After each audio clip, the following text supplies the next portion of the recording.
David Seaman is founder of Fulcrum News, which is an American research site. He is a journalist who was fired from the renowned Huffington Post for his groundbreaking story on Pizzagate.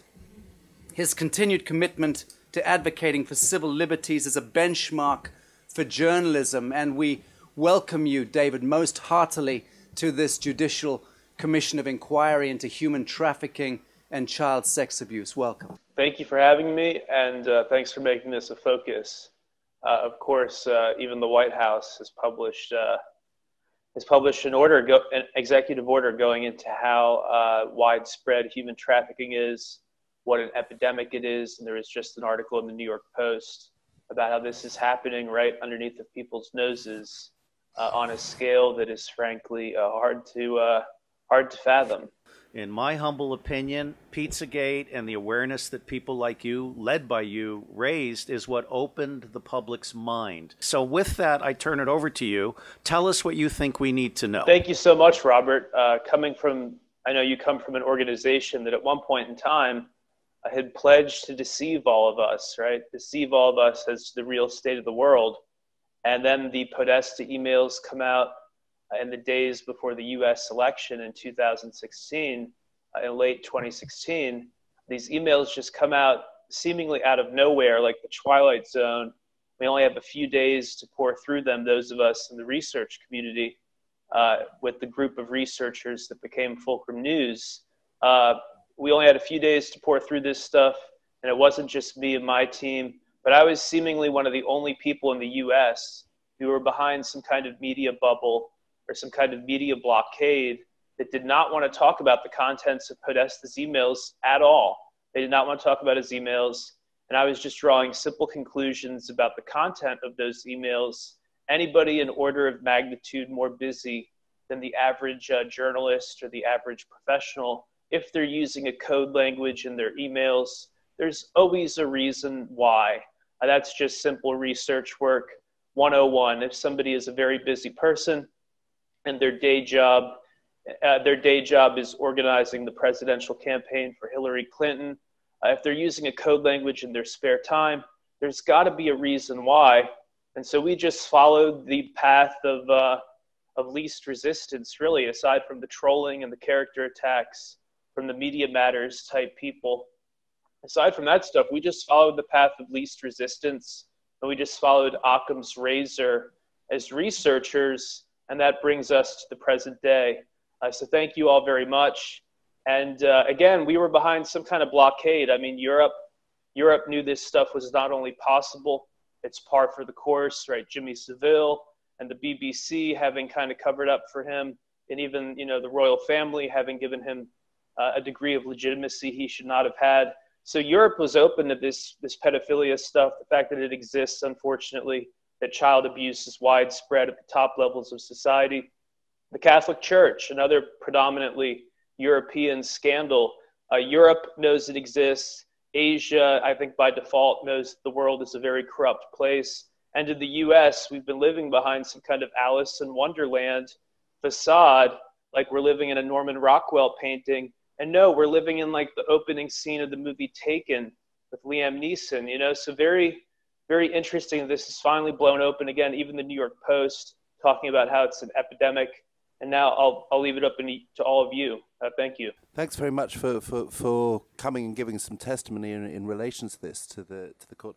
What I'd really like to know is, and I think you're clearly at the centre of it, is to really understand the scale of this problem at the highest levels. Obviously, we've got some limitations on the use of names. But if you could give us some idea of the scale and the magnitude, the methodology, and if you have the time as well, to just give us an idea of how to follow the money. Sure. I'm not an expert in any of those areas, but just broadly, I would have to say that what emerged is that the ruling families connected to the banking system, again, I'm just giving the broad strokes here. There are people on your commission who are more expert in this area and have worked in some of these intelligence agencies that were responsible for doing this, and they probably have much more to say on it than I do. But just broadly, there were these ruling families due to their roles within the banking system and within the oil industry to a lesser extent. They become very wealthy over a short period of time. Compound interest, as it turns out, is one of the wonders of the world. When you're one of the ruling banking families, you can make so much money within a couple generations. And things go in a very sinister direction where they kind of co-opt these cults that had existed for a very long time. A cable network in the US, AHC, which is owned by Discovery Networks, which owns the Discovery Channel, and many other content providers in the US. AHC aired an hour-long special called Inside the Cult of Satan about how this pre-biblical cult, of which child abuse and human sacrifice is simply a part of what they do, has been operating underground for centuries, and more recently has kind of peeked its head up in the form of institutionalized human trafficking and political elites being compromised by this stuff. So to get back to what I was saying, the broad stroke here, I think, is that these banking families, in collusion maybe with the intelligence agencies, I don't quite know how this happened, began brownstoning or pedophying a number of elected leaders, just either selecting for leaders who are already perverts and deviants, selecting them because they can be compromised easily, and then giving them, the money and resources to seek national office, or in some cases just using that as a blackmail component. If you want to get access to this stuff, well, then you have to become a member of the club, and this is how we control you. And so this was used as a means of control because we live in a postmodern age where just photographing somebody smoking a joint or photographing somebody engaged in extramarital marriage, it's not what it was in the 1960s. Nobody cares. So they had to go much deeper down the rabbit hole of human depravity. And as a result, as these WikiLeaks emails showed, we have US political elites who in their spare time, for whatever reason, are using a language that's known to federal law enforcement to be used by child traffickers. And we do know there are, occult connections. Spirit cooking is done by many U.S. celebrities, and it's overtly occult. It's overtly satanic. So that's really the broad strokes of what our research has popularized with the help of many others. So, thank you very much. Is it your understanding that John Podesta was fished by a Romanian taxi driver? And that is what led to the revelation of all of his Google emails. Sorry, Kels, could you explain what fished means? He was faked into giving his password. If you could spend 5 minutes talking about what you actually drew out of those emails. Thank you. Yeah, so first of all, I have not had a chance to review the details on that video yet. My initial call is that it's probably a fake, that they're kind of frontlining.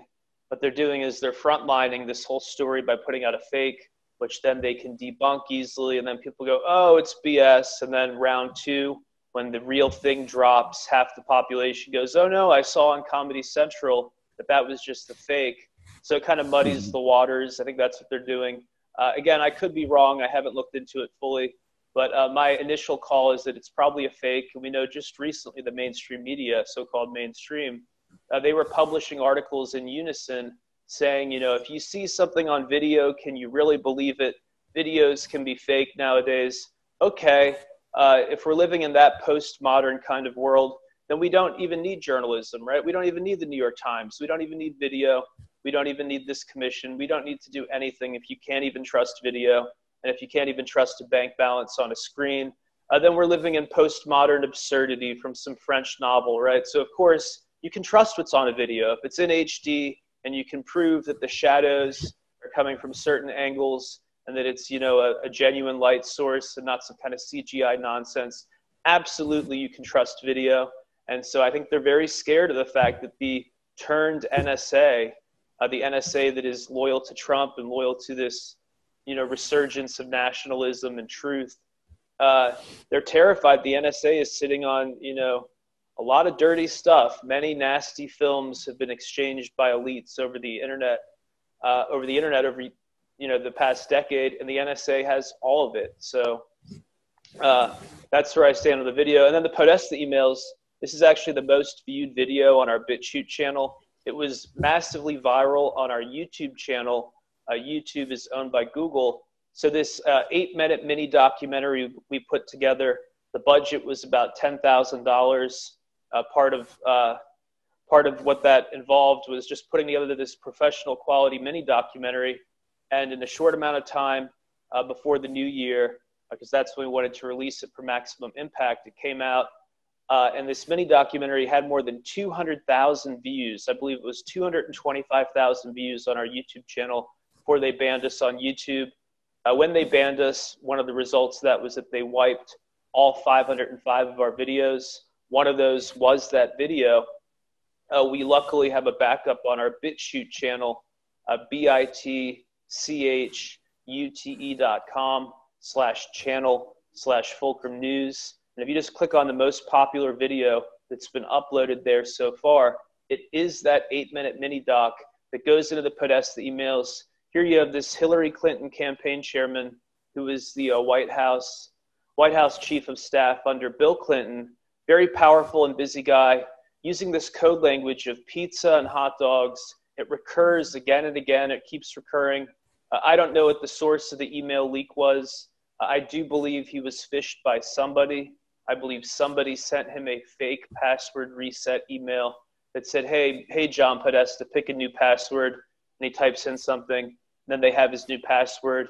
And that's how I believe they got in. I don't know who did it or their intentions, but somehow these emails, which are genuine, he has not denied that they're his emails. These genuine emails from Hillary Clinton's campaign chairman end up on WikiLeaks for millions of us to sift through. Just days before the US presidential election, there's this panicked push to call it fake news. And this is when I knew something was deeply wrong, because I had just begun to cover it. And then out of nowhere, I'm getting these trolls, these character attack people saying things about me and drawing conclusions from my past, like just a full-blown character attack. And I'm like, whoa, there's something going on here. It's like I was thrown into an Aaron Brockovich movie all of a sudden, like there's something up here that I'm just putting out a couple of pieces of internet content and suddenly my whole world is falling down. Like, what on earth is this?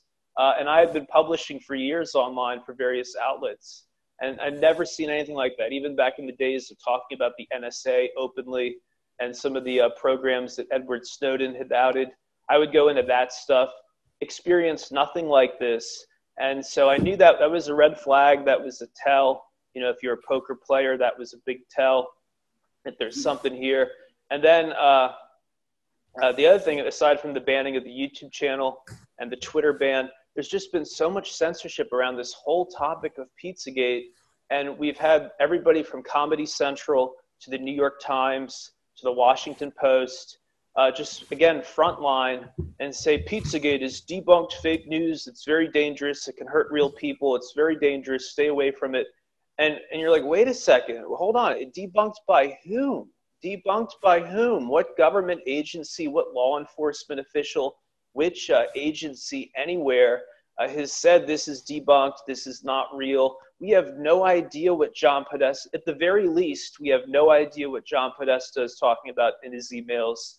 And more probably, we know exactly what he's talking about because, again, there are people in federal law enforcement who, when these emails came out, they went, oh my God, John Podesta appears to be into child trafficking. So somewhere along the lines, the wires got crossed and they began just pedophying political elites, these wealthy families who finance some of our presidential contenders, families like the Rothschilds, I believe.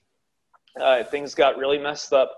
And now because John Podesta is a dummy from a technological perspective and typed his password in and gave it to some hacker, some identity theft person, we don't know who it was necessarily, because he did that, which by the way was a derivative, we know it was a derivative of the word password, right? Password using the @ symbol, etc., instead of the letter A.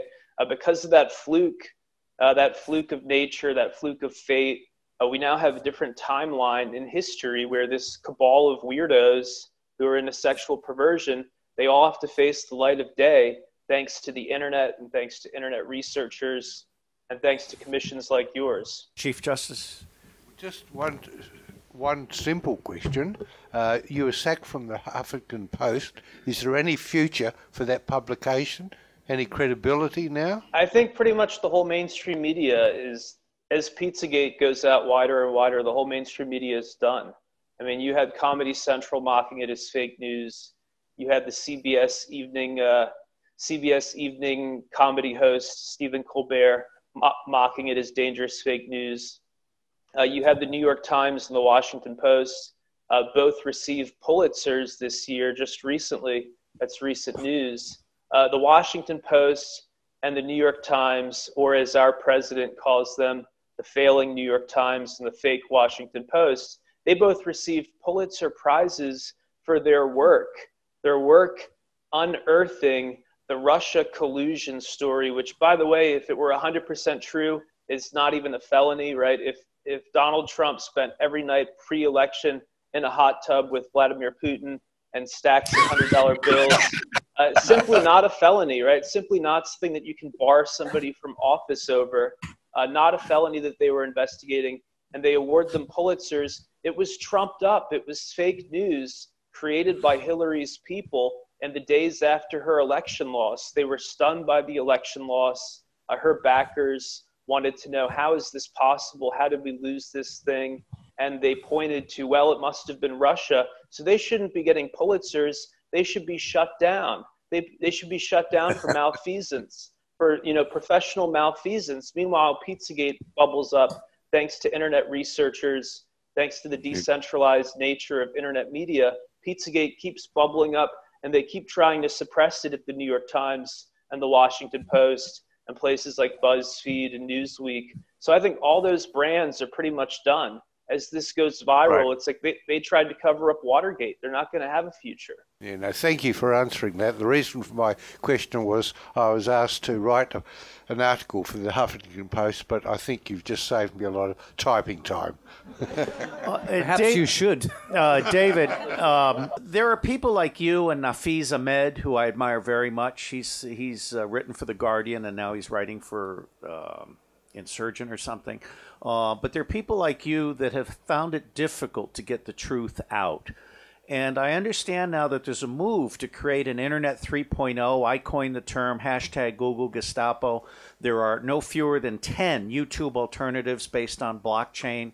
What is your vision of how the Internet is going to evolve so that people like you cannot be censored or digitally assassinated? That's a good question. I think we're at a point right now where the internet censorship from the big three or four social media pipelines, it's gotten so bad and so overt. Certain topics like Pizzagate and certain topics like simply being a conservative, simply praising the president. These are topics. Boycotting Israel. Yeah, anything that's politically unpopular, going after Israel, going after the Rothschilds, talking about George Soros, even mentioning his name on Twitter is, you're liable to get a temporary ban. It's spooky stuff. And so I think we're at a state where if you want to be heard, if you want to fully exercise your First Amendment, you've got to be doing it from your own website. Fulcrum, that's our own website. Companies like InfoWars, they would be nowhere if they didn't also have their own websites where they're pushing out information aside from the rigged platforms. We got to play in the big sandbox, which is, Facebook. We got to play in the big sandbox of Google and YouTube until they ban you, because that's where the masses are, right? That's the public forum. But we don't have to stay there. Once you build up an audience, get the heck out as soon as possible with your audience to somewhere where you're not going to be banned, your own website, where you can keep growing it. I think that's part of where blockchain stuff will probably come in. It's showing promise as a way to host some of these videos and as a way to keep people making money outside of the PayPal Gestapo. You talk about the Google Gestapo. What about payments? All payments run through a handful of companies, MasterCard, Visa, and PayPal, a couple others. And if you're doing something they don't like, they can really come after you for no reason. So that's where things like Bitcoin that are not freezable for any intents and purposes, things like that become really useful to true researchers and to the truth community, because a PayPal ban will hit you when you least expect it and when your organization can least afford it, right? That's when it'll hit you. So that's where blockchain becomes useful. Let me just follow up on that. If I were, for example, to be able to give you $1 million next week, just to focus your thinking, how would you spend it? Well, we're already spending money, believe it or not, on Facebook. People laugh at us and are like, why are you spending on Facebook? We highly target our video views through our Facebook channel, our Facebook page. Our video views are highly targeted. Right now, the average, it's costing us between 1/6 of 1 penny to 1 penny, 1 whole penny, to reach a real person in the US or Canada who's highly targeted, either a person who's liked our page in the past, which means they're open to independent news, or a friend of a friend who has liked our page, which means at least they know somebody who's red-pilled, at least they know somebody who's awake to the realities in our world. So I would boost our Facebook spend. I would just work on expanding what we have on the ground here in DC. And then I would also work on expanding our redundancy, having some kind of app that we control that people can download from the App Store and download from the Android Play Store, where, you know, if things get real bad and the censorship is out of control, as it was a couple months ago, the people will still get alerts the second we have a new article or a new video that goes up anywhere. I think controlling that is very big for independent media. We can't even rely on Google and Facebook to send out the alerts anymore. So that's where I would spend $1 million or whatever windfall came. It would be increased advertising of our own content and immediately looking for places where we can host our videos where it just can't come down. You know, there's been some success with IPFS. I would work on that probably. And DTube has been somewhat successful. So yeah. Thank you. I know that Justice Cleverly has a question for you. Actually, no. I think that most of the points have been ably dealt with, but and I'm very interested in your views on the future of internet, cryptocurrency, how those things would join, and independence of community. And I think that Council has opened up those questions, so I think we'll proceed a little bit along that line, since that's definitely clearly an area of your knowledge. Not so much the question of what would you do if you had $1 million, but when you look at things like Medium and some of these other journalistic endeavors now, and the very fact that obviously Facebook doesn't actually pay for anyone who produces content, how do you actually see the future of that, and the way in which people can do self-generated, user-generated stories in areas such as your own, but also provide benefit for those people through cryptocurrency? Great questions. Cryptocurrency, I think, is just very freeing in general. It's freeing even outside of internet publishing, even outside of freedom of speech issues. It's so freeing to have currency that by design, nobody can freeze it, nobody can stop it. You know, no matter how much money you put in your checking account, at least in the United States, somebody through ID theft, they can take your money. You know, they can drain you dry, and then you'll be made whole again after the FBI looks into it and after the judge signs off on it in 6 months or a year. You'll get your money back from Mexico or wherever, maybe, right? Best case scenario, maybe you'll get your money back. Having some crypto gives people this modern day certainty that nothing else provides except for gold and silver. And those don't provide much certainty because, as other people have pointed out, when you hoard gold, somebody can just bang you over the head and take your gold, and that's that. But with the password protection of crypto, with the discrete, very discrete nature of it, the fact that you can store $20 million on a USB drive this big, and then password protect it with something in your own mind. I mean, that starts to get the imagination going about what is money, right? How does money function? And now we have this digital money in the form of Bitcoin, where there's at least 60 million people using it off and on, 60 million people. And it seems like regardless of what the price has done lately, the number of people learning about it and using it keeps growing and growing. So I think it's great just as independence from the banks, because at the height of covering Pizzagate, I was frozen by PayPal twice. And eventually we were able to get all of our money, and we were unfrozen. But to have 2 freezes when that account was a decade old and it had no issues beforehand when I was buying stuff on eBay and all that, no issues there. But the second I'm covering this hot button issue that makes the DNC and the Podesta group look really bad, 2 PayPal freezes out of nowhere, that shows you the system cannot be trusted. And so for everybody who's at the fringes and for everybody who's pushing back, you need financial independence. If they can just freeze your checking account, then you don't have a voice, right? So for anybody who's an independent journalist, I don't say this is financial advice, I say this is life advice. Make sure you have some crypto or some asset that cannot be turned off with the flip of a switch when you start to put the heat on some of these people, you know? So that's my spiel on crypto. More broadly, it's exciting because you can decentralize video uploads. So the YouTube issue of they can just delete a video, that goes away because once something's up on IPFS, from what I understand, it never goes away. It's always somewhere, and it can always be recalled if it's needed by someone else on the network. So all that stuff is pretty interesting. Chief Justice would like to ask one question. You just raised something that I hadn't considered before when you mentioned your PayPal had been blocked on 2 occasions.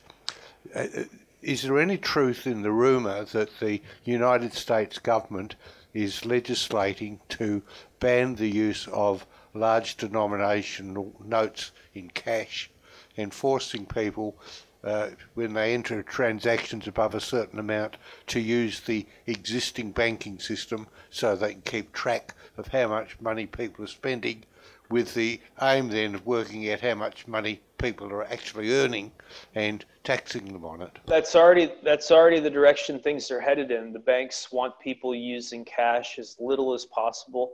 One of the big 3 banks in the US, Wells Fargo, I believe their default option, unless you call the bank and have them increase it, they're now at the point where they let you take out about $310 a day in actual cash from an ATM, $310, regardless of how much money is in your account. And other banks, there are higher limits. I have a bank account where the limit's about $1,000 a day. That's still not a lot of access to your own cash. So they're trying to definitely decrease the usage of cash, our demand for it, and keep everything on the books. They want every single transaction, even if it's just $1 coffee, they want you to swipe, they want you to tap, and they want to have a record of that forever, where you were, when you were, and then from that, who you were having coffee with, etc.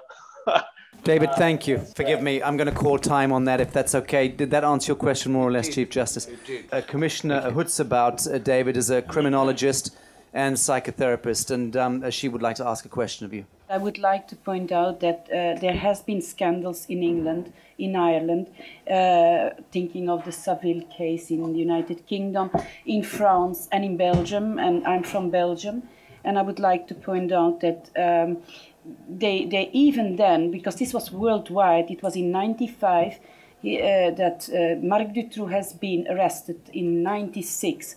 And it was quite clear that this was a tremendous network delivering children to higher classes. Now, what did the Justice Department do? They started to split up the file in the one predator, and we're gonna trial him already. And all the other witnesses, there were thousands of them, also from networks and Pizzagate alike. Things have been put in Dutroux bis. You know, we're going to handle this later. Now we are 20 years later, nothing happened with it. Nothing. It is buried forever. So apparently they are above the law. Even justice is about the law. Now my question is, what do you think will be the outcome of your bravery, of those few who come out with these scandals of Pizzagate? Because for me it's nothing new. I hear this all the time, also in Europe, considering that now you have the internet. It was not likely when the Savile case was in the United States or in France, this case, or Belgium, even Dutroux, it was 96, was the beginning of internet. But now we're in the midst of this tool that can spread this over the world. But still, my question is, what is going to be the outcome on a juridical basis? Are they going to be prosecuted? Are they going to be in trial? Are they going to have to justify what they did? Are they going to be punished? That's my question. Thank you. Let me put that in different terms. What do you think your work at its best will do as we go forward? What impact might it have in the most positive sense of the word? Thank you both for the question there. I think that we hit a critical mass where these things cannot be looked away from. And with that critical mass, you will have some of the machinery of the state move in and go after at least some of these people because their crimes are so egregious that once you have millions of people on sites like 4chan and 8chan, millions of young people analytically discussing these things, and on Reddit, of course, you have millions of young people analytically discussing the Podesta emails and analytically going through the power structure of Lynn Rothschild and her family and how they financed the Clintons and how the Clintons had a voodoo doctor, right? The Clintons had a freaking witch doctor at their wedding. I mean, they've pieced it together so well, the young people. There are millions of millennials and sub-millennials, as I call them, people in their early 20s, who've just pieced it all together, and they're walking around with a nearly complete puzzle board, and they're turning on a mainstream media that is still in full, CIA Mockingbird mode. There's nothing wrong with Hollywood, right? Kevin Spacey's dad is not an alleged Nazi child rapist. They're trying to cover up this thing, which is already bursting at the seams. So I hope that what I did was increase public awareness because, if you look at my background, I'm a former Huffington Post, a former HuffPo, is, as you guys pointed out, former Business Insider. Before that, TheStreet.com, which is a financial publication on Wall Street.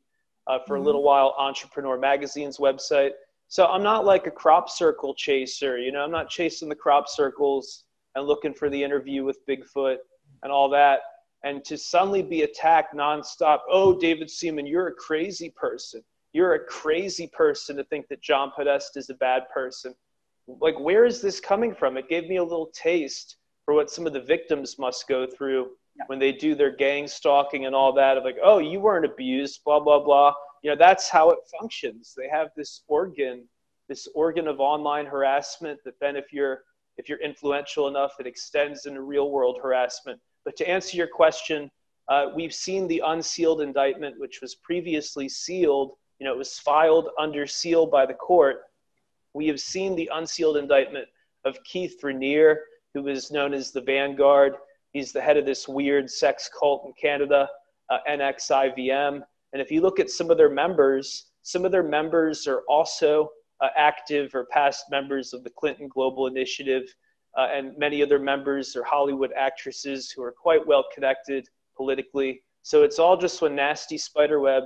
And I think my work and many other people's work has helped that spiderweb just reach the light of day. And now what happens, I have no idea, right? We're in uncharted waters. But something's going to happen to some of these people. The machinery of the state is starting to work, at least in the case of Keith Raniere, because they were branding women and brainwashing them into a literal sex cult, right? I call it the Canadian Illuminati, and it involves the Bronfmans, one of the wealthiest families in Canada. This is a nasty spider web that goes out in a million directions. David, thank you very much indeed. Are you happy with that answer, Commissioner? David, thank you.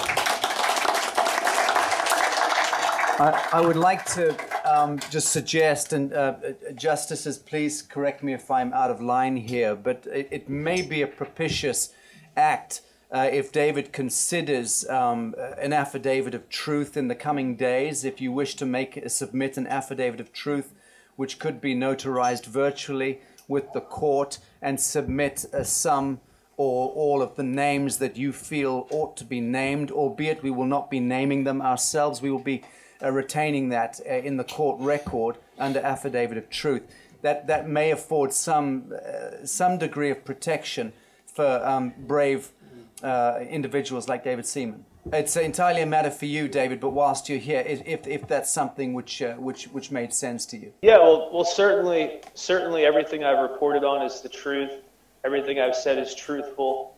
So I'm happy to sign any kind of digital affidavit. As for naming names, I have no secrets. I've been very clear. I think there's something wrong with the Podesta brothers. I think there's something wrong with the Clintons and many connected to the Clintons. Those are the big names. I've been very vocal about that. And the fact that now 15 or 16 months into this bizarre scandal, not so much as the cease and desist letter from John Podesta or his brother, which would be the first step in getting me to be quiet, the first step in shutting down Fulcrum's coverage of this, would be a simple cease and desist letter from any lawyer on the planet Earth. Now, nearly 16 months in, our videos have been viewed millions of times, walking people through the Podesta emails and this bizarre code language that's known to federal law enforcement to be used by human traffickers, especially child traffickers. Not so much as a cease and desist. I can tell you what, if somebody did this to me, if somebody was accusing me of saying things in my emails that are, you know, criminal to this extent, I would have a statement within a week, right? I would have a public statement within a week, and then my lawyers would be serving cease and desist letters to let people know if you're going to publish this, there's going to be a response. That hasn't come from the wealthy Podesta brothers, the wealthy Podestas who have access to millions of dollars and many legal resources. Nothing. Why is that? Well, we all know why.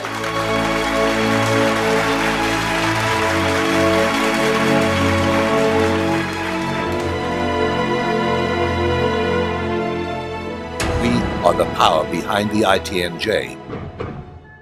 Add your voice. Sign the treaty.